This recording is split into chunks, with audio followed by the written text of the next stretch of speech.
Live streaming is on. Hello, everyone. This is Adam Meister, the Bitcoin Meister, the Disrupt Meister. Welcome to the One Bitcoin Show. Today is March the 23rd, 2020. Strong hand, golden age of the 2020s. Bitcoin is the next Bitcoin in motion. Don't FOMO on alts.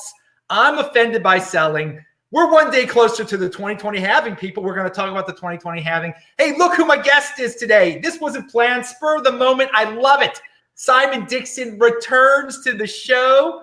He's here to tell you what's going on in these incredible times that we're living through. Hello, my elite friends that are watching this live. You can ask questions. Type in Bitcoin Meister or do a super chat. I'm sure a lot of you have questions for Simon Dixon. Simon Dixon is on the Isle of Man right now. Welcome back, Simon Dixon. Hey, always a pleasure to be here. Seems like the whole world has changed since we last spoke, Adam. Well, it has changed.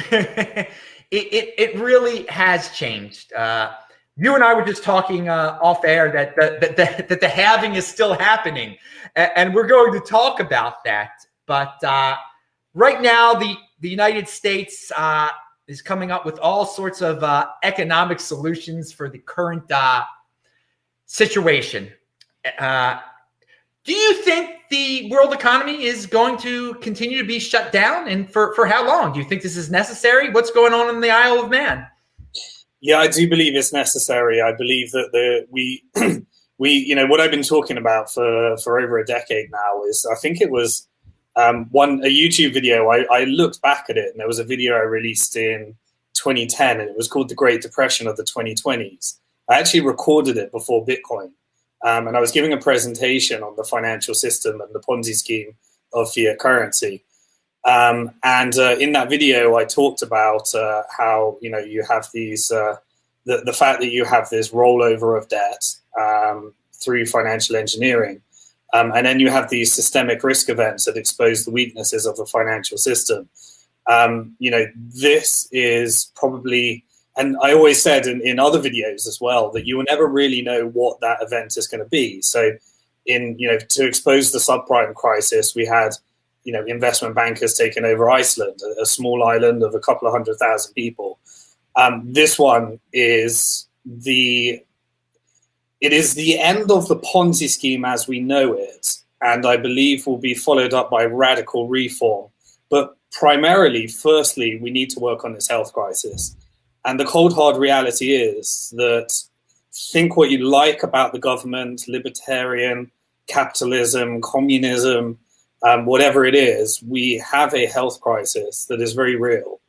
And it requires everybody to act in a certain way and to isolate, and the complete shutdown of the economy as we know it, which I believe gives the perfect opportunity at the end of this, through all the trauma and stress and pain that's going to be caused as a result of this worldwide global pandemic, that at the end of it, we've got the amazing opportunity to actually question everything that we have fallen into, such as our financial system. We're operating the world's largest regulated Ponzi scheme called fiat currencies. And at the end of this, we have the complete destruction of the financial system as we know it. This is every government in the world can't point fingers at each other at this time. They need to learn from each other. They need to recognize that if one government doesn't act in the right way, it affects the whole of humankind. And we have never seen a situation, or I've certainly never lived through a situation like this in my lifetime.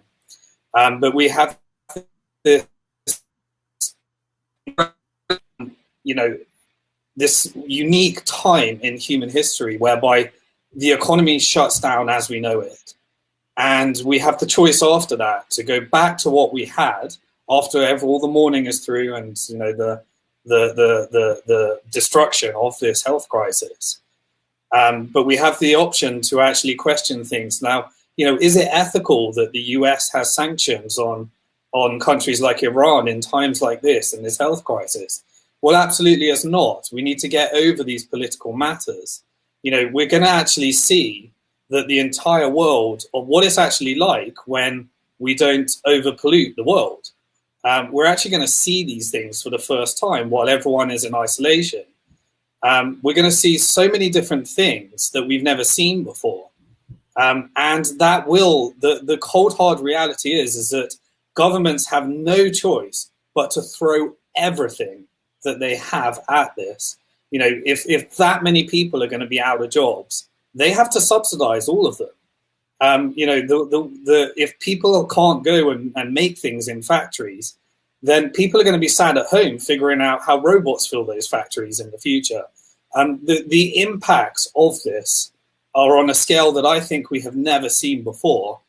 The financial system that has been this disgusting, disastrous Ponzi scheme that has created this, incredible amount of, indebtedness globally for governments, for individuals, for businesses, for everyone, is actually going to be completely destructed as a result of the trillions and trillions and trillions that global governments all around the world are going to need to print in order to actually get us out of this situation. And really, they have no choice from my perspective. If people think that, this is a time to think about libertarianism and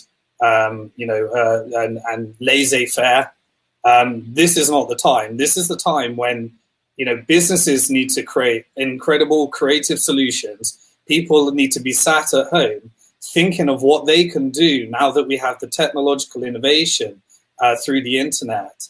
And we're going to have to rely upon governments to actually cooperate and collaborate to get us over this health crisis. And that is literally going to mean printing trillions, which is the complete destruction of the financial system as we know it today. The interesting thing is that now we get the massive opportunity of radical monetary banking reform that has never been in a more interesting time to do that, to repair this destruction without actually, we have the choice to rebuild our financial system after this, because the existing financial system does not exist in the way that it did before. This is so significant. All right. Now, everybody pound that like button. As you can see, Simon, he's got some different takes on this than what you've been hearing on this channel. But what we can agree on here is that it is unprecedented. What we're going through, there's no doubt about it. We definitely haven't lived through anything like this before. So being that it's unprecedented, we cannot predict what is going to come out the other end of this, man. So you're saying we're going to come out better. Hey, the only solution is government printing a bunch of money. That will destroy money, basically. But on the other end of it, it'll be good. Goodness will come out of the other end. I think that's risky right there. I think we could end up with a bunch of totalitarian fascist dictatorship regimes if people get too used to following the government's lead here. And we might end up with the really bad economic system if everything totally implodes and collapses like you say there. No, you don't need to collapse these things. You just have to do things completely differently. For example, in the American Civil War, the war was actually, funded by the government actually printing debt-free money called the greenback. And that greenback was actually a fight against fractional reserve banking and money printing. And it used the crisis as an opportunity to introduce debt-free money into an economy rather than actually having debt-based money. The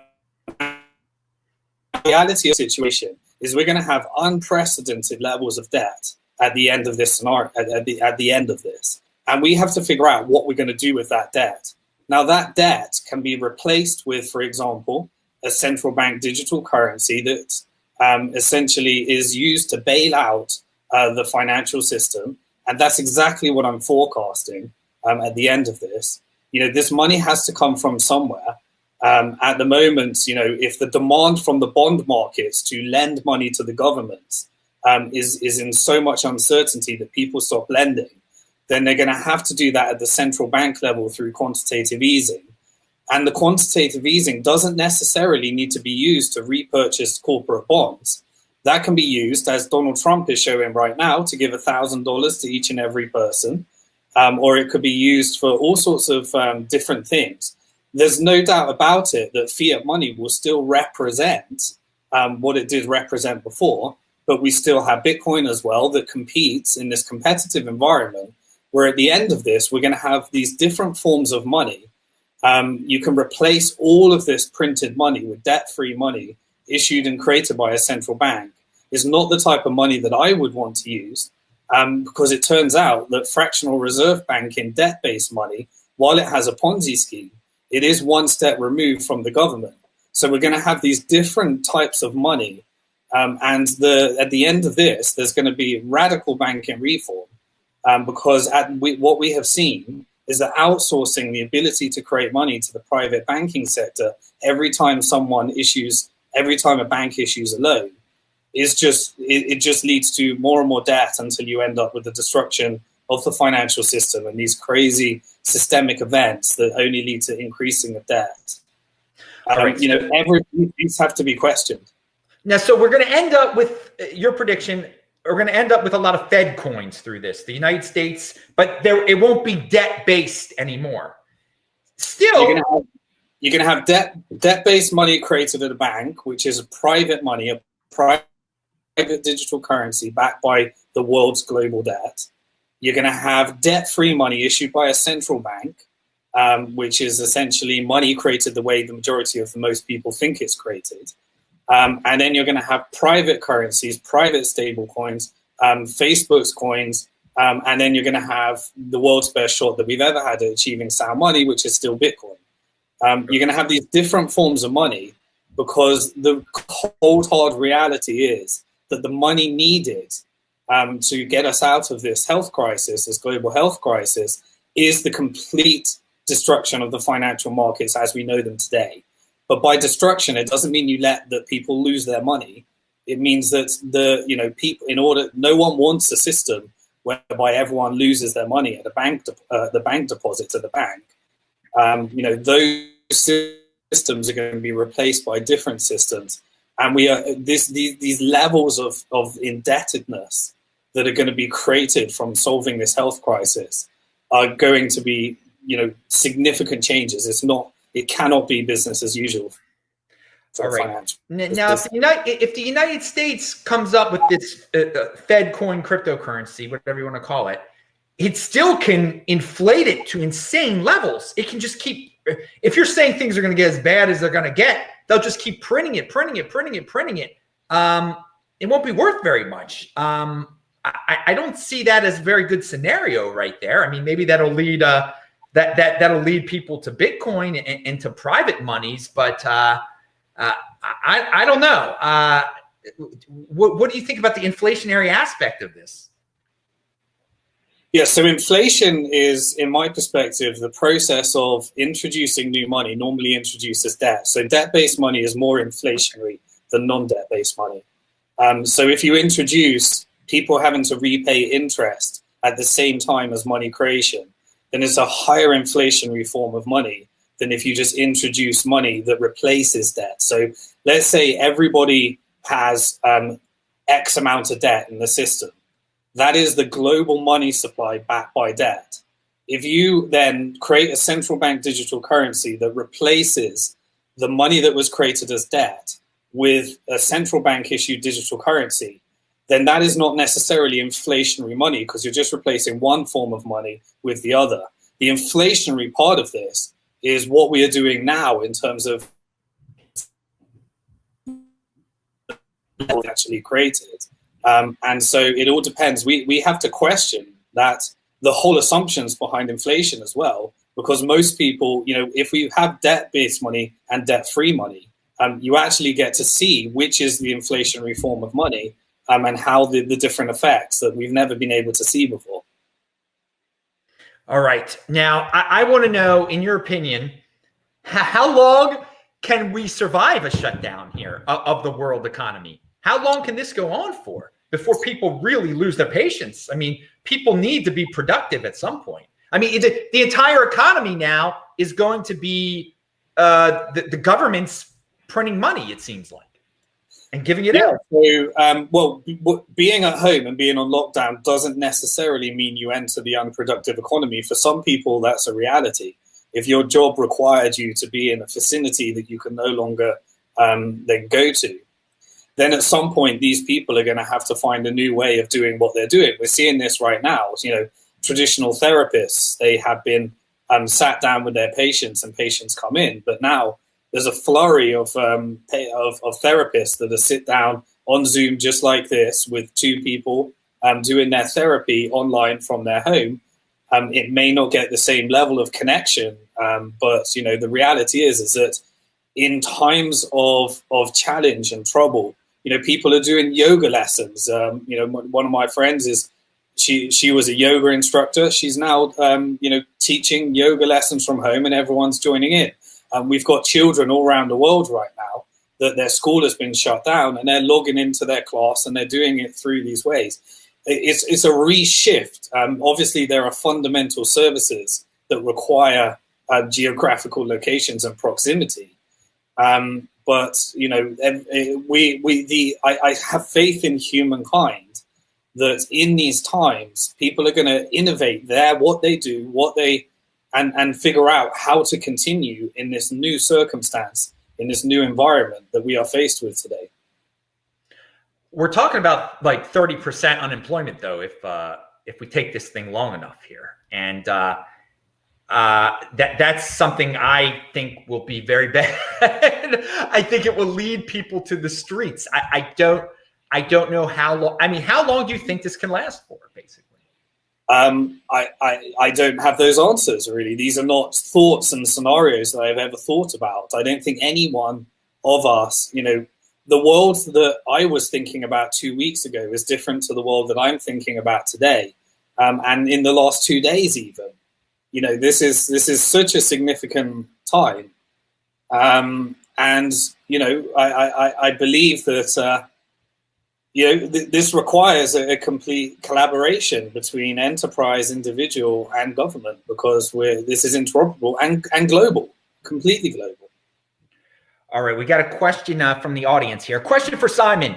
This is from 123 No Scope. When do you think people will see the impact of inflation from this money printing in the U.S.?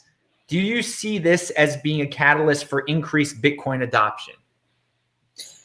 Yes, I do. So I believe that, you know, what we've seen is that the huge money printing is, you know, so we're going to see deflation. We're definitely moving into a recession after this. There's no question about it. You know, there is no way around that.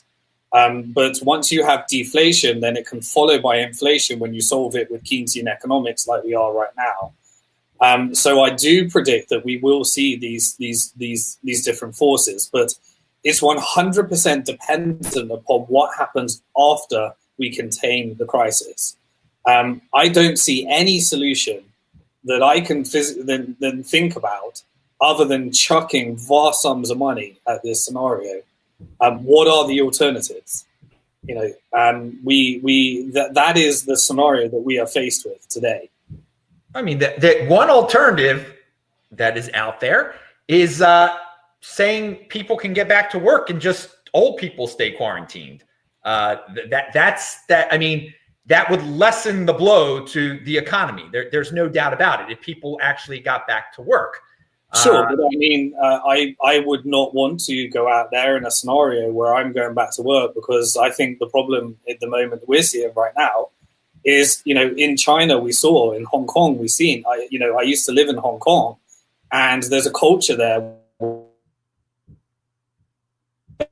But when I started wearing a mask out at the supermarket in order to ensure that I don't harm the people around me, whether I've got it or not or anything, you know, that's not the question. But it's a protective measure. And in the West, people are looking at you like you're a freak, like it's a bad thing. You know, the reality is that people are not making, I don't believe, the right decisions on their own. And so what do we do about this scenario? You put everyone back to work. This virus, from what I can see, could be completely wrong. From everything that I'm seeing right now, is hugely contagious, and isolation seems to be the solution. Do you see a shift since you said in Asia they're more capable of handling this for various reasons?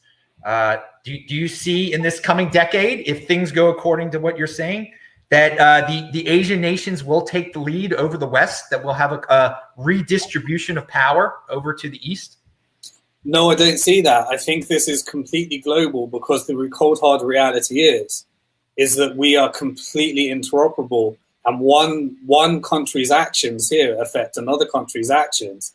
As we see, this is not a time for political points and trying to get one-upmanship, because one person's action in order to try and get their economy to be on top of another's can lead to more spreading of this virus. So, this is a time when leaders all around the world, if they try and follow such a policy, a country, if you believe that someone like a leader like Trump is actually thinking of political moves rather than how to actually, make sure that the people of America are safe, then I believe that those consequences have consequences all around the world.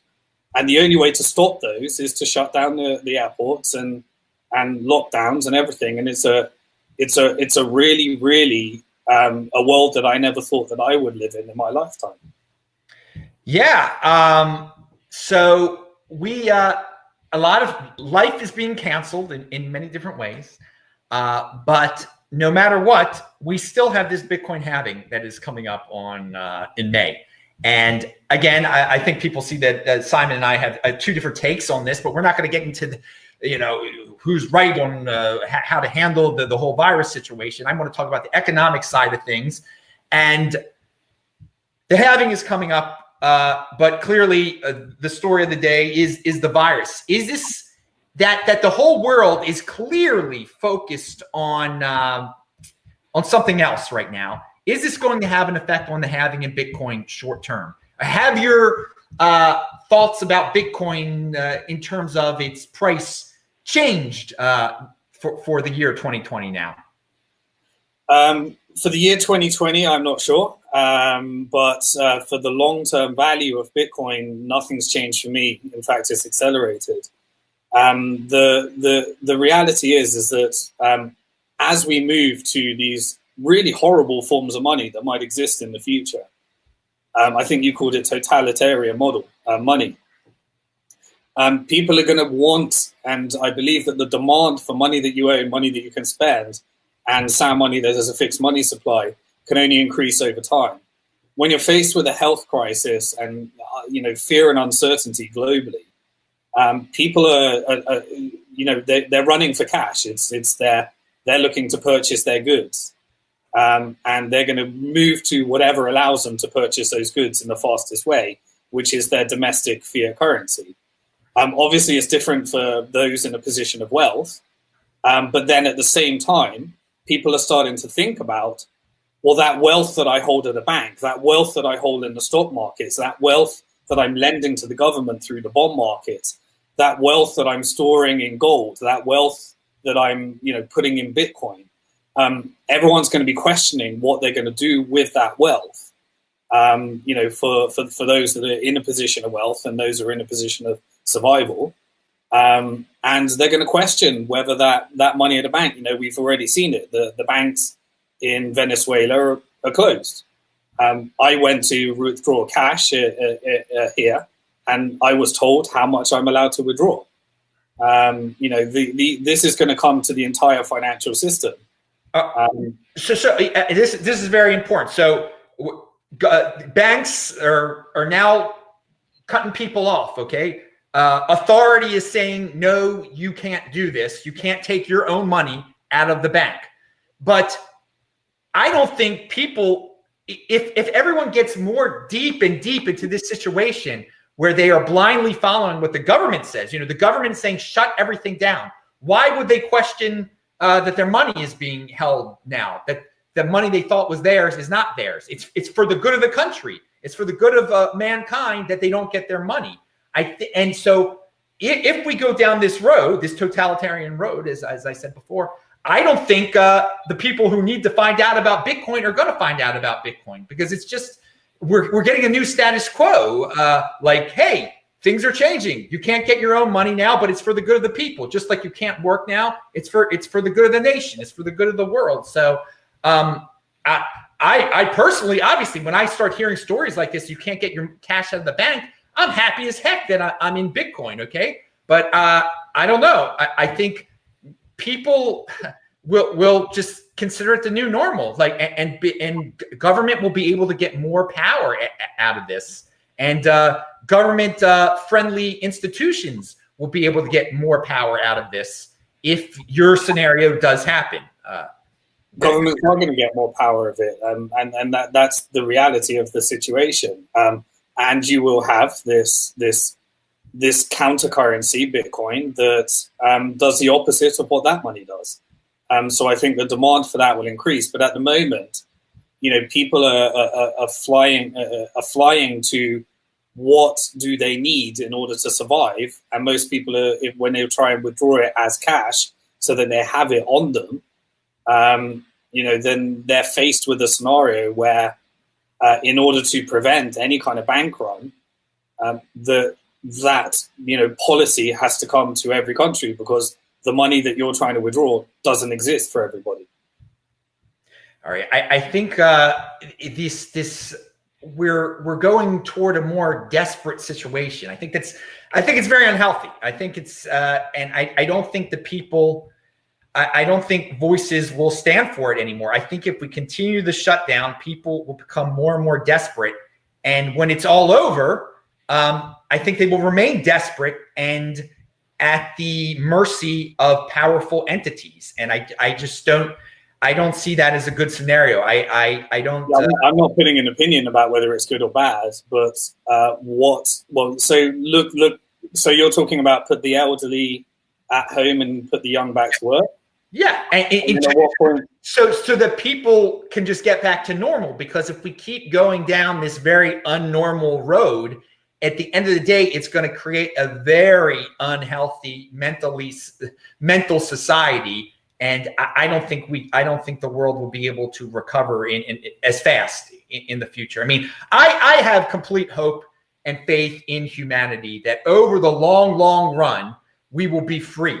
But I see this as dark days now, when there's so many voices saying, hey, let's be unfree for a little while, and then we'll be able to be free again, just like that. I don't think there's a just like that. And so so in London right now, Boris Johnson tried, let's encourage people to be free. Let's allow them, but I'm trying to encourage them. But everyone goes to the park and everyone goes to the tube, and we're going to have really, really higher levels of infections and death as a result. Well, I mean, there's the productivity aspect that is not there anymore when people can't go outside. And in the long run, that will kill people also. So, I mean, sure. I'm very much concerned about people getting into the mentality of listen to the government, listen to power, ask no questions, just the ask no questions mentality. Because I think we've always said that people will get angry if they're bail-ins, and people will get angry if they can't get their cash out of the bank. We're going down a road where people are going to be compliant with that. And I think that's and I don't see us going down that road. I don't see us going down that road. I don't think that this lockdown situation for the whole world, I don't think it can last 3 more weeks. I really don't think. I think we're going to have social. I think just people won't take it. And I think some countries will step out and just say, we can't do this anymore. There will be, you said all the countries have to agree. I don't think they're all going to agree forever. And at the same time, there are positives that are out there. We won't get into the possible So what would you recommend for the people in Italy that are doing that right now? That are completely shut down right now? Yeah. They can continue to shut down. And I mean, Italy can do what they want to do. With the United States of America, the most powerful economy in the history of mankind, I think the shutdown should end as soon as possible, and that people who think they're going to get sick should get that malaria drug. I mean, there are people working on solutions here, and there are possible ways of slowing down the infection rate. And there are people interpreting the numbers a lot of different ways. I don't know if it is as serious as many people think it is. And again, and old people cocoon themselves. If you're sick and you're vulnerable and older, you don't go out. But we can't shut down all productivity just for the people who are vulnerable. Shut down everything through the few, and the many will be punished in ways that we cannot even predict here. But I do want to say that I want to still go with your scenario here. Again, I don't think Simon's scenario is going to happen here, but he brings another view that I haven't brought to everyone out here, a view that a lot of people share, that the whole economy has to shut down. So I just want to talk. I want to talk about if all of this happens, will people really find Bitcoin in the end of the day? Will there be hyper Bitcoinization sooner because of this? I think so. Again, you've got to get there seems to be, from my perspective, there needs to be a containment period. And in that period, people then figure out how to do their things. I still have faith. Obviously, I have faith in humankind to be come up with innovation and all sorts of things. What I don't know is what the doctors and the health system and everyone's going to find. I completely believe that they will find something that ends that scenario, and then we have to start looking at how we are going to fix the system that is going to have so many vast consequences as a result of the trillions that have been printed. And at that stage, that's when you have the opportunity to redesign the financial system the way that is choosing. It's a Bretton Woods scenario where in Bretton Woods, post World War, people were just figuring out how they wanted to design the financial system. One of them was a gold standard. The other was a fiat currency standard. And that is how the US dollar became the US dollar, because it was negotiated by John Maynard Keynes. That would be the system that would operate. And then in 1971, Nixon took it off the gold standard. This is another scenario. It doesn't necessarily mean the doomsday scenario. It just means that rather than having a doomsday scenario, we have the opportunity to design our financial system the way we want it to be designed. All right. Now on that point, people are flocking to the dollar right now. I mean, no matter what, they're printing tons of dollars. They're doing all sorts of quantitative easing. I don't know the latest thing. It seems like every day there's a new headline. Make a $1 trillion coin. It seems like the whole world is sold on the dollar story. So again, if everything goes to heck and we're shut down for 6 months, God forbid, I still see the dollar coming out. The dollar coming out strong the other end. I really do. So I mean, you talk about a new system.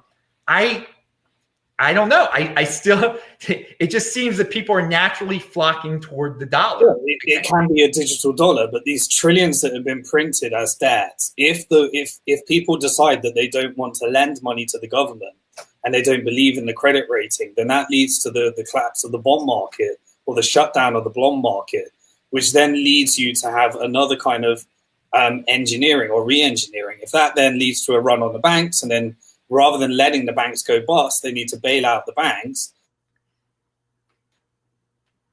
And I believe, I talked about it on your show in the past, that they'll let the bank go bust. And instead, you'll have rather than you losing your money, rather than it relying on deposits insurance, which clearly can't cover this type of scenario, you will just download your wallet and the funds will be there, but it will be a debt-free central bank digital currency. and the dollar will be another representation of the dollar, and essentially it will be fintech companies building on top of the API key, on top of the central bank, and that form of money will be such a horrific form of money. It will be actually a lot more transparent, because rather than having these different money supplies like M0, M1, M2, M3, M4, and no one really knowing what the true money supply is, you will just have one form of money called M from the central bank. And anytime they print up and do some inflation or deflation, it will actually be fully transparent, and the market can react rather than trying to guess it through the manipulation of interest rates and fractional reserve banking, and leaving the private banking sector to create the money and re-stimulate the market, because that's not working anymore. Interest rates are zero. That tool does not exist. Monetary policy is gone. It's the theory is over.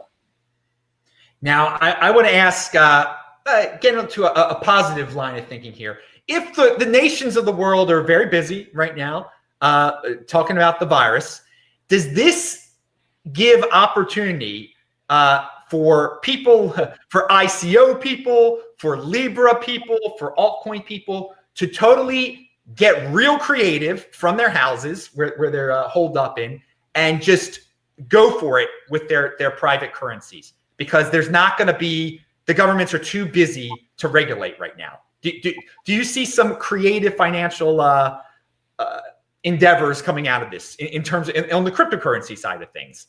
More private money printing, basically. Maybe. There's going to be all sorts of interesting things, I guess, if people are thinking. But just because the regulators are not working right now doesn't mean that they won't work in the future. So you have to be very careful of these things. But if things get bad as economically as you think they might get, I mean, how could a government at that point say, you know what, Libra, we're not going to let you do what you're going to do? I mean, Agreed. I don't. But again, if we go down this authoritarian route, then maybe they'll say it's not good for the state. It's not. There'll be more excuses. I don't know. I don't believe that the U.S. government wants to move towards a communist, totalitarian way of organizing its system. And so you are right in that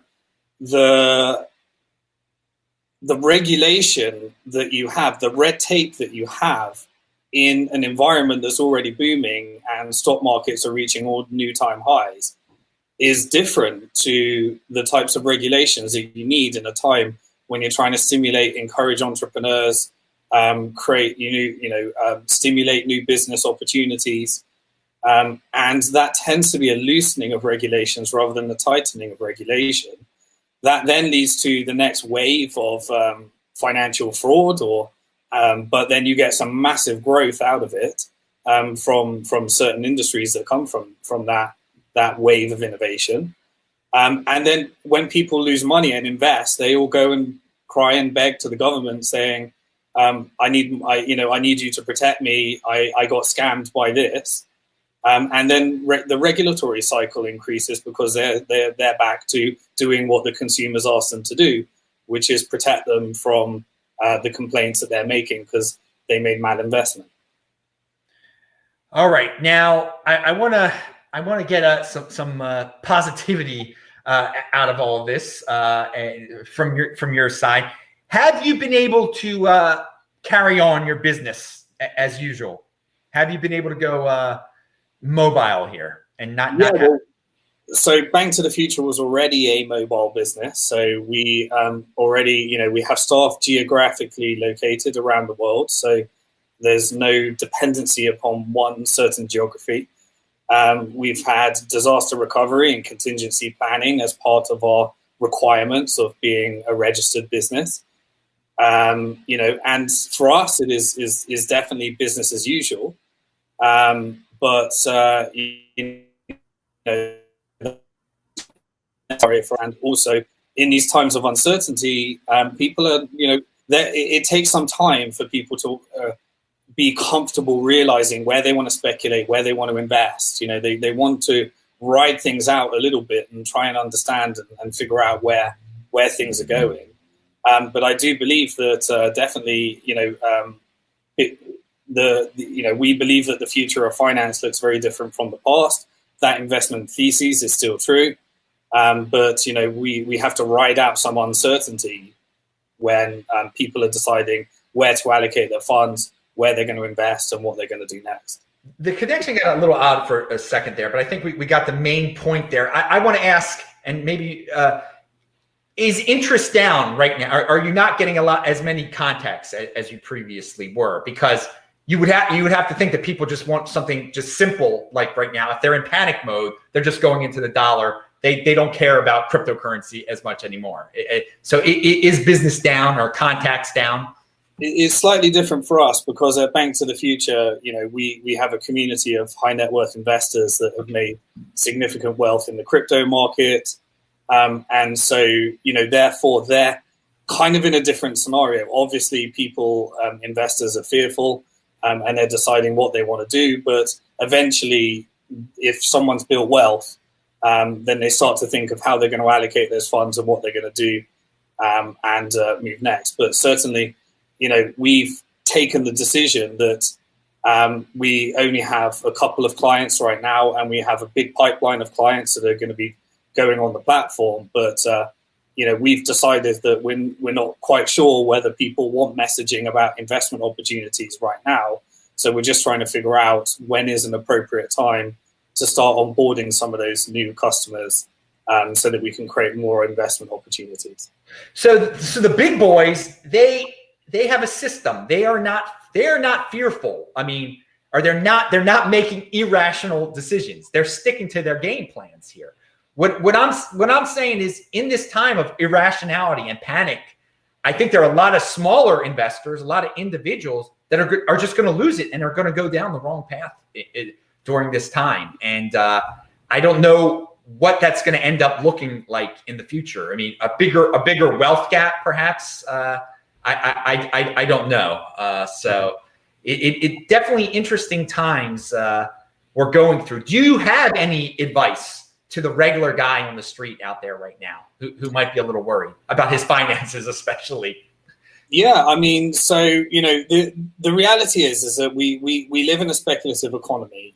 You have two choices. You either give your speculation to someone else or you speculate how you choose. The regular person on the street is in different scenarios. There's no blanket advice for one person. It depends on your age. It depends on where you live. It depends on your, how much reserves you have, how much you don't have, what your immediate needs are versus what your future needs are. But this is a great time for you to start thinking about those things. And maybe when you were caught up in the day-to-day of whatever that you were doing in your day-to-day, and now you have an opportunity to do things slightly differently, then I would suggest everyone, once they've, should be thinking about what their financial plan looks like for the future. Personally, I believe that Bitcoin has a very important role to play in the future, and this just heightens the need for it in the future. But at the moment, remember, the vast majority of people still think that Bitcoin was just a quick way of making money, a Ponzi scheme, a scam, or a currency just for drug dealers. That obviously, because they were just in it for a quick buck, meant that in times of uncertainty, they flee to something else, which creates the initial reaction. But then over time, the number of use cases that come as this unfolds after we get over the health crisis, as we move to the financial crisis, it's going to show more and more reasons why people would want to own their own money, would want to spend their own money, and would want a monetary policy that's based upon a fixed supply rather than an ever-increasing supply or a different supply. And so I believe that the utility for Bitcoin can only increase from that over time. And people are going to have to pay a higher and higher price in order to situations. It's events like this that people start to eventually, once they get over the initial, they start to question these things and think, how can I make sure that doesn't happen again?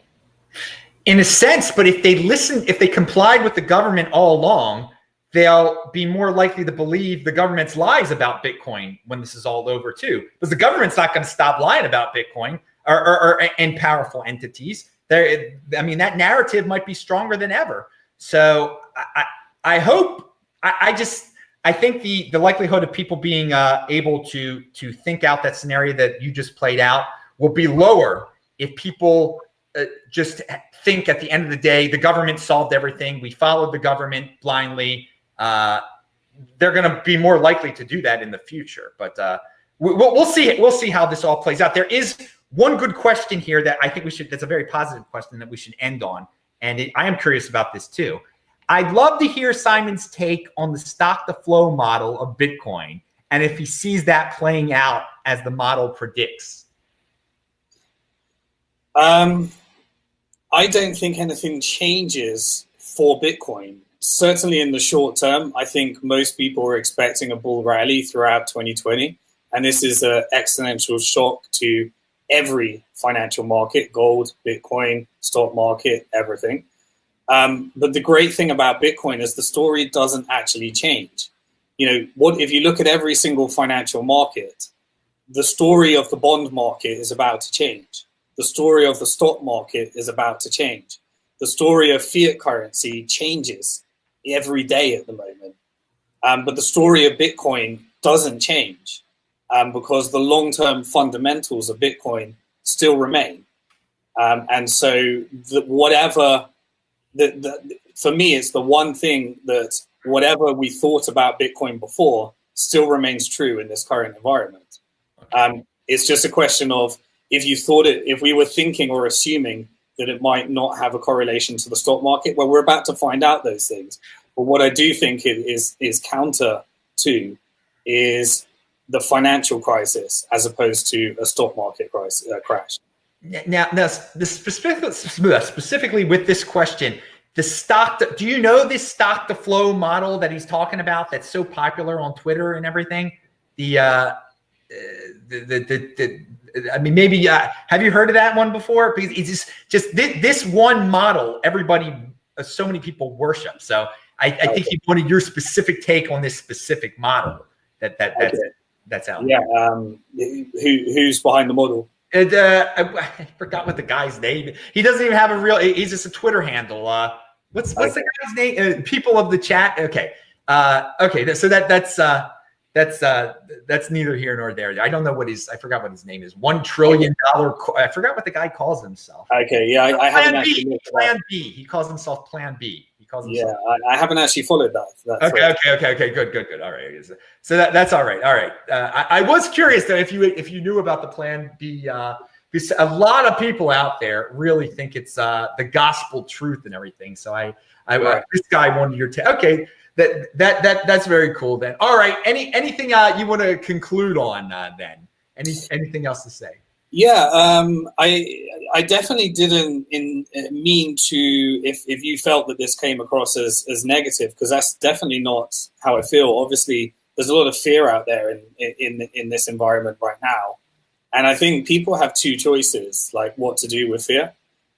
One is that you can use fear in order to give yourself the right level of protection, which is the natural human instinct of what fear was designed for.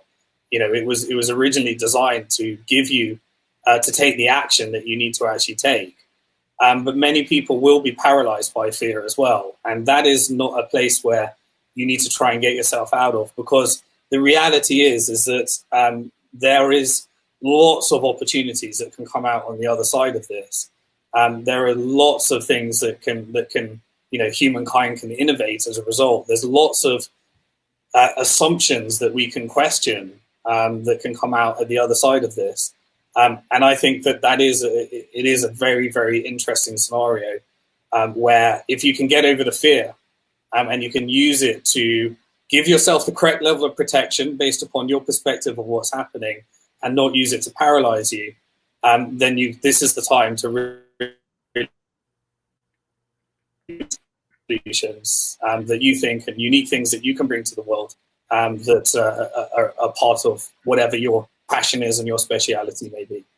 So one of my sayings is golden age of the 2020s. I think that the decade of the 2020s is going to be a golden age. So do you feel that way, that we're just having a little bit of a delay until the golden age starts, where the decade happens to start off with a bit of a dark age? Absolutely, yeah. I mean, I think that there are great things that can come at the end of this, but I do believe that this current situation is something that we all have to experience in a new way that we've never experienced things before. But one question, because in the past, you indeed have made predictions that are, I don't want to put words into your mouth here. I forgot what you said at the beginning of the show, but there would be a big depression eventually. You know, there would be some huge economic turmoil. I don't know. How did you phrase that beforehand? You know, your past predictions about. So the video was called The Great Depression of 2020s. Okay. So you straight up said that. Do you think there's a part of you that, since you predicted it, that you now are prone to think that we're going to go down a road that will definitely lead us there? That some of the things that you prefer in this scenario, you prefer because you always knew there was going to be a Great Depression, and now finally we're at that point where it can happen. I completely believe in the power of a human mind, and that you can manifest what you think, and that